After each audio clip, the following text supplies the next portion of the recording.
Welcome to Luca and Miguel. Enjoy the video. In this video, I will explain how to fix a fuel pump. First, let's identify if your fuel pump is truly the problem. Common symptoms include your engine sputtering, difficulty starting, or a sudden loss of power while driving. You can often hear a faint hum from the pump when you turn the ignition key to the on position. If you don't hear it, or if a fuel pressure test shows low readings, it's a strong indicator that your fuel pump needs attention. Before you begin any work, safety is paramount. Always disconnect the negative terminal of your vehicle's battery to prevent electrical hazards.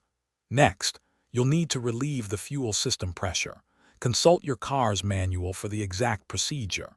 Make sure you have all your tools ready, such as a fuel line disconnect tool, a new fuel pump, and appropriate wrenches. Working in a well-ventilated area is also crucial. Now let's get to the replacement.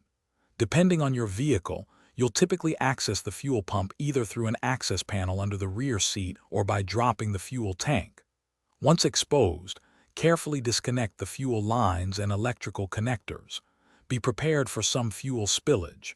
Remove the old pump and install the new one, making sure all seals and gaskets are correctly seated to prevent leaks. Double-check all connections. After installing the new pump, it's time for the final checks. Reconnect your battery's negative terminal.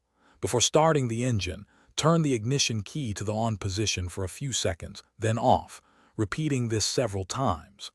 This primes the fuel system. Then, start your engine and carefully inspect for any fuel leaks around the new pump. Listen for smooth engine operation and take a short test drive to ensure everything is working correctly. Thanks for watching and please subscribe. It's the best investment you'll ever make.